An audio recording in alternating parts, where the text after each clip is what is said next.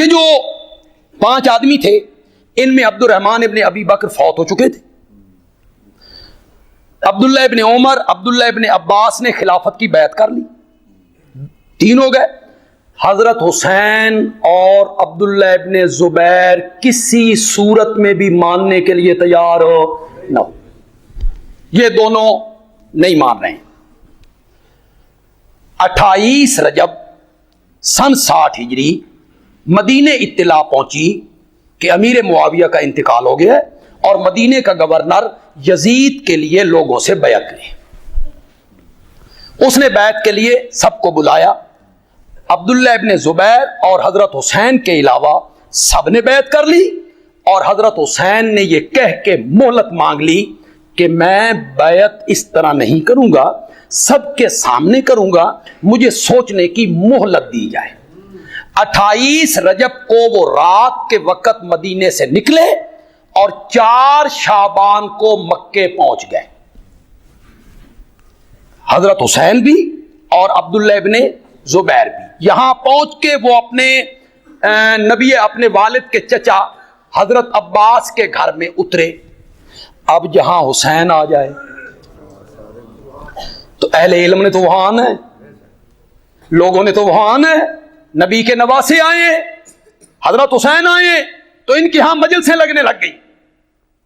وہ کوفی اور وہ یہودی جو اس طاق میں تھے کہ کوئی موقع ملے اور ہم اس سے فائدہ اٹھائیں اور مسلمانوں کو پھر آپس میں لڑائیں، انہوں نے کہا اس سے بہتر موقع کوئی نہیں، اور بطور ڈھال حضرت حسین کو استعمال کرنے سے زیادہ اچھی شخصیت بھی کوئی. ان کا احترام بھی ہے، ادب بھی ہے، لوگ انہیں مانتے بھی ہیں، نبی پاک سے رشتہ داری بھی ہے، لہذا حضرت حسین کو اس کام کے لیے آگے لایا جائے. انہیں یہ بھی خبر پہنچی کہ حسین نے بیعت، انہوں نے خط لکھنے شروع کی، 12,000 خط. کس مضمون کے؟ ہمارا کوئی امیر نہیں، ہم نے کوئی بیعت نہیں کی، ہم بے آسرا ہیں، آپ آئیں ہم آپ کے ہاتھ میں بیعت کریں گے. حضرت حسین رضی اللہ تعالیٰ عنہ کی سوچ یہ تھی، یہ بات ذرا آپ نے غور سے سننی ہے، بڑا نازک مرحلہ ہے.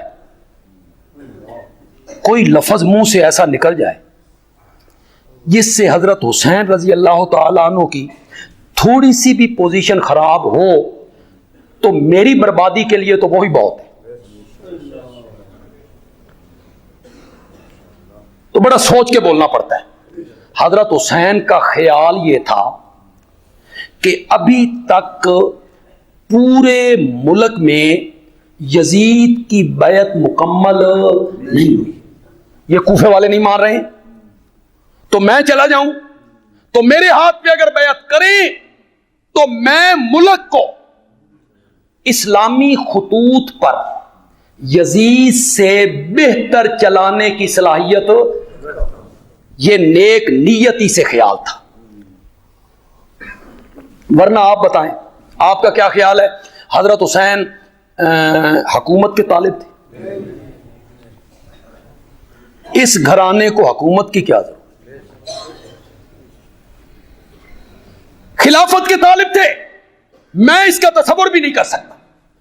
وہ چاہتے تھے کہ جن خطوط پر یزید چلا سکتا ہے نا میں اس سے بہتر چلا سکتا، اور ابھی تک اس کی بیعت مکمل نہیں ہوئی. اختلاف ہے تو لوگ میرے پاس آئیں گے، کوفے والے مجھے خط لکھ رہے ہیں. اس کے باوجود حضرت حسین نہیں مانے. انہوں نے 60 آدمی بھیج دیے، چلاک، تیز ترار، باتونی. انہوں نے کہا ہمارا امام کوئی نہیں، خلیفہ کوئی نہیں، اگر آپ نہیں آئیں گے نا تو کل قیامت کے دن آپ کے نانا کے سامنے ہم آپ کے گریبان کو پکڑ لیں گے کہ آپ نے ہماری بات نہیں مانی تھی. چنانچہ انہوں نے حضرت حسین رضی اللہ تعالیٰ عنہ کو 8 ذی الحج کو مکے سے پہلے مسلم کو بھیجا، مسلم نے عقیل کو کہ جاؤ پتہ کرو یہ سچے ہیں. پہلے دن 18,000 آدمیوں نے بیعت کی. مسلم کے ہاتھ پہ جب ابن زیاد گورنر بن کے آیا تو سارے تتر بتر ہو گئے. نماز پڑھانے کے بعد مسلم نے پیچھے دیکھا تو کوئی بندہ بھی موجود ہو نہیں. اس سے پہلے وہ لکھ چکے تھے حضرت حسین کو کہ میں تحقیق کر چکا ہوں, یہ لوگ بڑے سچے ہیں, آپ بھی آ جائیں. اس کے بعد ان کے ساتھ یہ کارروائی ہو گئی, یہ نکل گئے. آپ میں سے جتنے لوگ تاریخ پڑھتے ہیں بتائیے, جب حضرت حسین نکل رہے تھے مکے سے تو صحابہ نے انہیں روکا تھا کہ نہیں روکا تھا؟ بولو. عبداللہ ابن عباس نے روکا. رشتے میں کیا لگتے ہیں؟ اور حضرت علی کے چچا زاد بھائی ہیں تو حضرت حسین کے چچا لگے.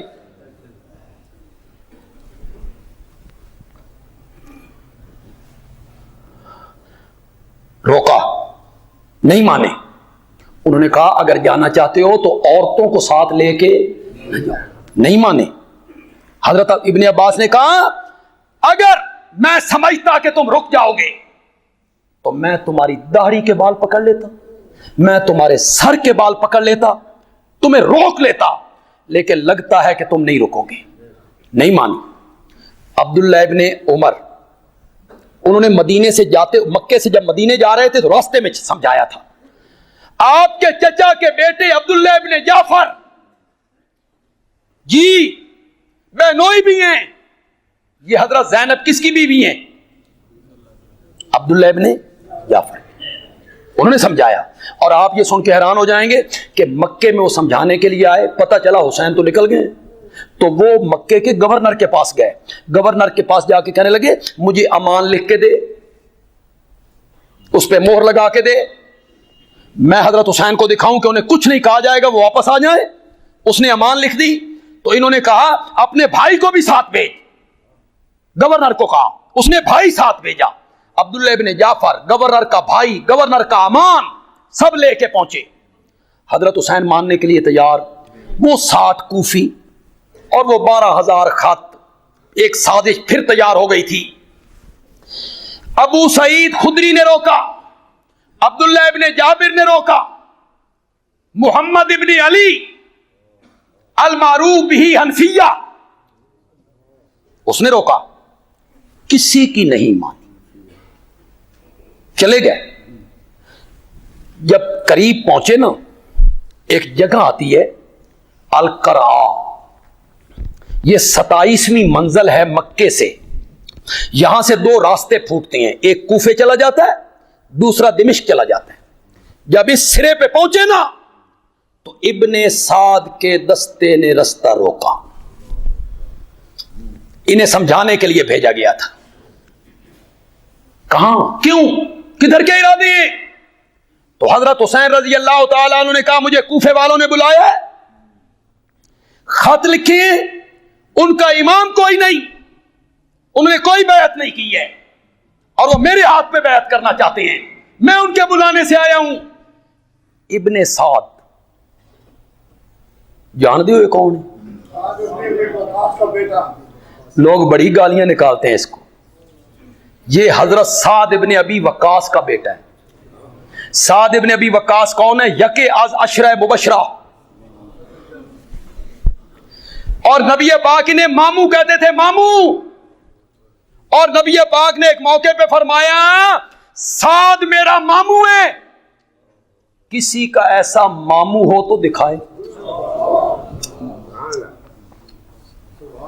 اور احد میں یا بدر میں یہ بہت تیر انداز تھے حضرت سعد, تو نبی پاک انہیں تیر پکڑواتے تھے پیچھے سے, یہ چلاتے تھے, نبی پاک پکڑ پکڑ کے تیر دیتے تھے, اور جب نبی پاک پکڑ کے دیتے تو نبی پاک فرماتے ارمے یا سعد, ارمے یا سعد, فدا کا ابی و امی. ابن سعد تیر چلاؤ, تجھ پہ میرا باپ بھی قربان, تجھ پہ میری ماں بھی قربان,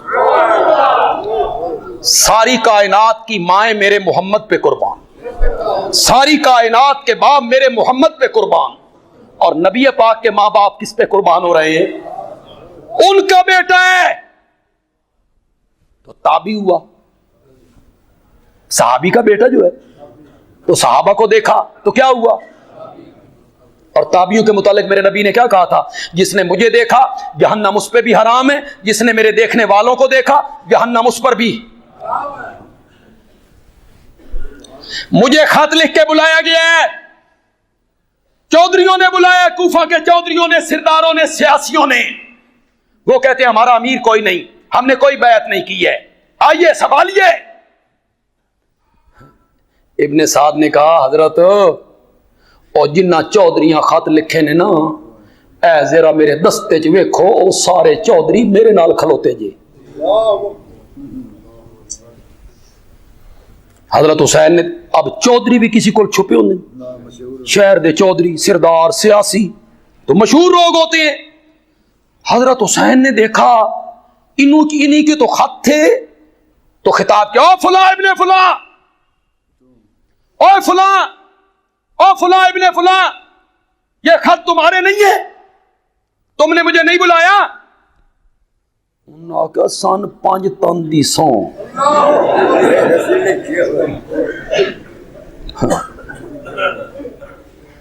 اسی کوئی خط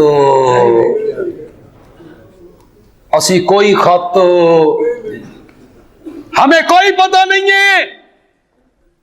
حضرت حسین کیا سمجھ رہے تھے مکے میں کہ ابھی یزید کی بیعت مکمل، کچھ لوگوں نے بیعت نہیں کی، مکمل ہو جائے تو پھر حکمران بن جاتا ہے، ابھی مکمل نہیں ہوئی، کچھ لوگ میرے ساتھ چلیں گے، میں اسلامی حکومت کو یزید سے بہتر چلانے کی صلاحیت رکھتا ہوں۔ تو اب جب دیکھا تو معلوم ہوا کہ بیعت تو یزید کی مکمل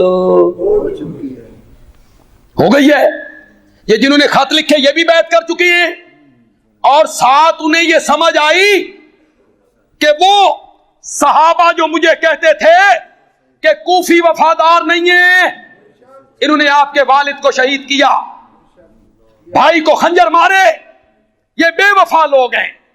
اور حسین تجھے ان سے وفا کی ہے امید جو نہیں جانتے وفا کیا ہے، یہ تو بے وفا لوگ ہیں، غدار ہیں۔ اب حضرت حسین کو سمجھ آ گئی اور ایک ایک صحابہ کا روکنا یاد آنے لگا، اور یہ بھی سمجھ آ گئی کہ بیعت یزید کی کیا ہو چکی ہے، مکمل ہو چکی ہے، ان لوگوں نے بھی بیعت ان کی کر لی ہے۔ تو یہاں حضرت حسین نے ابن سعد کے سامنے 3 شرطیں پیش کی تھی، نہیں لکھیں گے اخبار والے، نہیں لکھیں گے، یہ جھوٹے جو ہوئے، کتمان کرنے والے لوگ جو ہوئے، لیکن بندیالوی کہتا ہے کوئی تاریخ کی کتاب لاؤ، کوئی لاؤ، اردو، فارسی، عربی لاؤ، جس میں کربلا کا واقعہ ہو، تاریخ ہو، اگر اس میں حضرت حسین کی یہ 3 شرطیں موجود نہ ہوں، جو چاہو سزا دے۔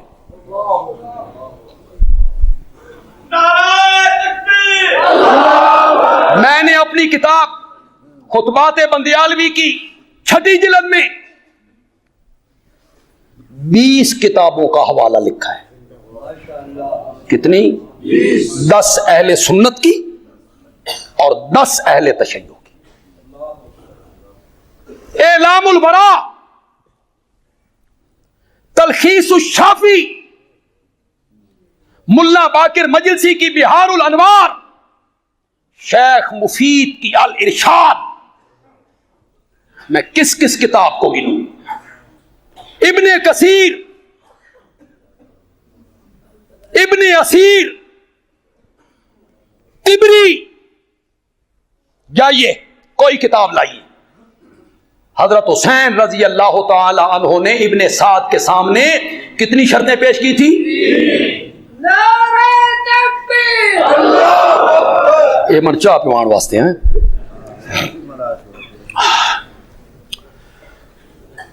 آپ کے ذہن میں آ گیا یہ شرط ہر کتاب میں موجود، یہ اخباروں والے نہ لکھیں، مولوی بیان نہ کریں، مبصر آج اس پہ تبصرہ نہ کریں، ان کی مرضی ہے، زیادتی ہیں، لیکن ہر کتاب میں یہ 3 شرطیں ہیں جو ابن سعد کے سامنے سیدنا حسین رضی اللہ تعالیٰ عنہ نے پیش کی تھی، ان میں پہلی شرط تھی مجھے واپس جانے دو، مجھے ہے شرط کے کوئی نہیں، مجھے واپس جانے دو۔ کیوں؟ یزید نمازی ہو گیا، اب یزید نے شراب پینی چھوڑ دی تھی، اب اس نے زنا کرنا چھوڑ دیا تھا، اب اس نے رنڈی بازی چھوڑ دی تھی، اب اس نے کبوتر اڑانے چھوڑ دیے تھے، اب کفر مٹ گیا تھا، اب نانے کا دین خطرے سے نکل گیا تھا، اب اسلام نہیں مٹ رہا تھا۔ دیکھیں، میں حضرت حسین کا محب ہوں اور خدا کی قسم مجھے دلی محبت ہے حضرت حسین سے، اور میں کہتا ہوں کہ حضرت علی کا ایک بیٹا حسن، اس نے مسلمانوں کے اتحاد کے لیے کتنی قربانی دی، اور یہ دوسرا بیٹا، اسے جب حقیقت حال کا پتہ چلا پھر اڑا نہ۔ پہلے کیا تھا؟ صحابہ روکتے، چھوڑو میں نے جانا ہے، دوسرے صحابی روکا میں نے جانا ہے، چچا کے بیٹے نے روکا میں نے جانا ہے، چھوٹے بھائی نے روکا میں نے جانا ہے، کسی کی نہیں مانی، اور جب حقیقت حال کی سمجھ آ گئی تو 1 منٹ لگایا، واہ حسین اللہ تیری قبر کو منور کرے، حسین اللہ تجھ پر رحمتوں کی برکھا برسائے، برکھا برسائے۔ کیا ہی بات ہے، مجھے دلی محبت ہے، خدا کی قسم جس طرح مجھے حضرت عمر سے محبت ہے اسی طرح مجھے حضرت حسین سے بھی محبت ہے۔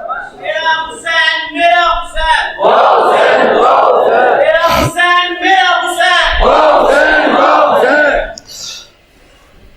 خدا کی قسم جو لوگ یہ کہتے ہیں نا یہ کفر اسلام کی جنگ تھی، سامنے باطل تھا، حق مٹ رہا تھا، شریعت بدل رہی تھی، نانے کا دین ختم ہو رہا تھا، وہ حضرت حسین کی پوزیشن خراب کرتے ہیں، حضرت حسین کی پوزیشن خراب کرتے ہیں وہ لوگ، اور میں حضرت حسین کی دامن پہ کوئی داغ لگنے کا قائل نہیں ہوں کہ ان کا دامن اجلا ہے، صاف شفاف ہے۔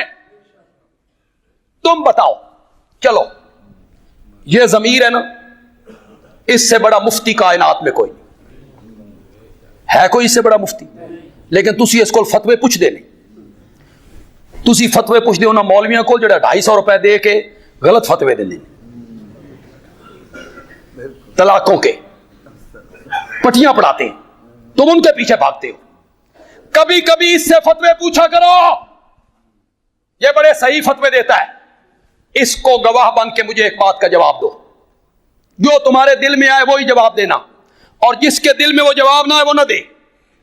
اگر کوئی منفی تمہارے ذہن میں ہے نا اس کے خلاف وہ نہ بولے، باقی سب بولو۔ اگر سامنے کفر ہوتا، زنا عام ہوتا، نانے کا دین بدل گیا ہوتا، یزید نے شریعت کو مٹا دیا ہوتا، تو ضمیر سے پوچھو حیدر کرار کا بیٹا آگے جاتا یا پیچھے مڑتا؟ بولو، زور سے بولو۔ اور حضرت حسین کیا کہتے ہیں؟ کیوں جا رہے ہیں؟ آگے کفر ہے اور وہ کہتے ہیں مجھے واپس جانے دو۔ تم بنے پھرتے ہو حضرت حسین کے محب، تم نے حضرت حسین کی پوزیشن خراب کر دی۔ آگے کفر ہوتا، نانے کا دین بدل گیا ہوتا تو خدا کی قسم حسین کٹ جاتا، کبھی یہ شرط نہ لگاتا کہ مجھے موقف بدلا۔ جو موقف مکے میں نہیں بدلا، سارے رستے نہیں بدلا، یہاں آ کے حضرت حسین نے پہلے والا موقف بدلا، موقف تبدیل کر لیا، اور یہ بھی حضرت حسین کی فراست اور بلند ہمتی کی دلیل۔ اپنے موقع پہ ڈٹے نہیں رہے، جو ہی سمجھ آیا موقع بدلا۔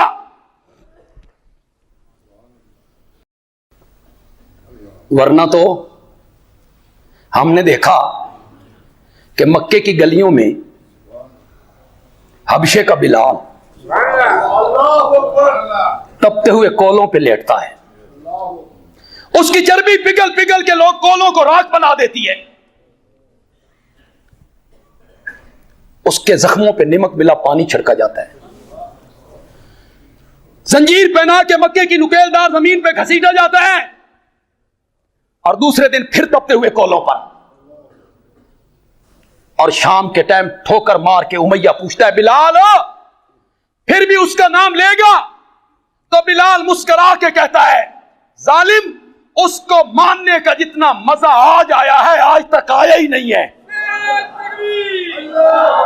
موقع بدلا، تپتے ہوئے کولوں پہ لیٹ کے موقع بدلا۔ چمک اٹھا جو ستارہ تیرے مقدر کا، علامہ اقبال نے کہا تھا، چمک اٹھا جو ستارہ تیرے مقدر کا، حبش سے تجھ کو اٹھا کے حجاز میں لائے۔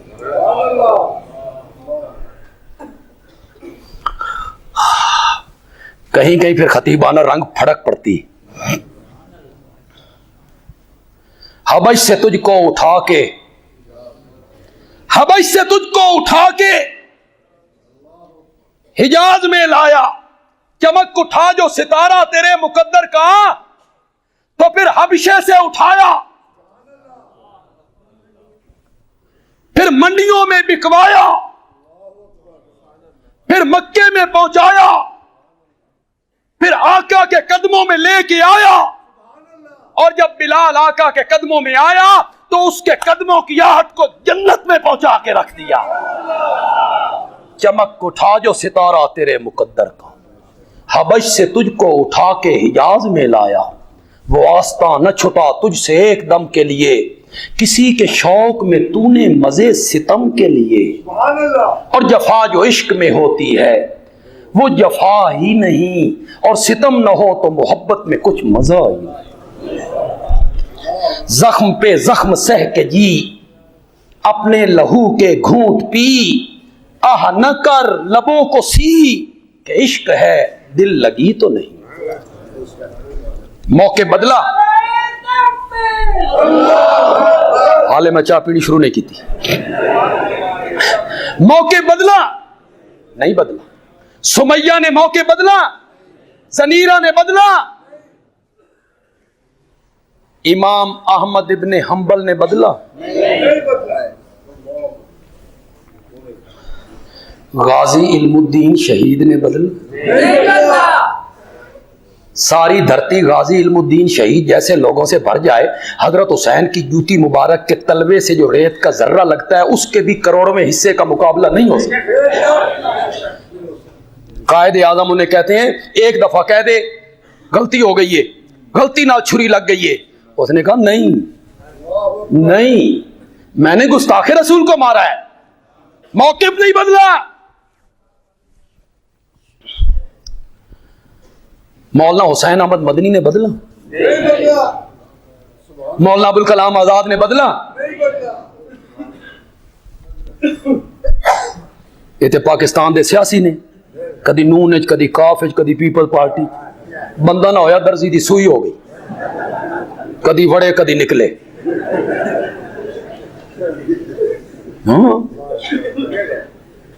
سیاسی نہ ہویا درزی دی سوئی ہو گئی، کبھی اندر کبھی باہر۔ جن کا موقف ہوتا ہے وہ ڈٹ جاتے ہیں۔ امیر شریعت عطا اللہ شاہ بخاری ڈٹا ہے انگریز سے، اور ملتان جیل میں انگریز جب سپریڈنٹ آیا دورے پہ آیا تو شاہ جی کی شکل کو دیکھ کے حیران ہو گیا، یہ تو یسوع مسیح جیسا کوئی بندہ لگتا ہے، تمہاری کوئی خواہش؟ تو شاہ جی نے کہا میرا وطن چھوڑ دو، جس کے لیے جیل میں پڑے ہوئے تھے۔ وہ میں آپ کو سنایا کرتا ہوں نا کہ سول نافرمانی کی تحریک چل رہی تھی، انگریز کی حکومت تھی، اور احرار جو تھے وہ لال کپڑے پہنتے تھے، اور لال کپڑے پہن کے سول نافرمانی کرتے تھے، دفع اقتالی کو توڑتے تھے، گرفتار ہوتے تھے۔ وہ بیچارے کبھی خسرے باہر جو نکلے نا، تے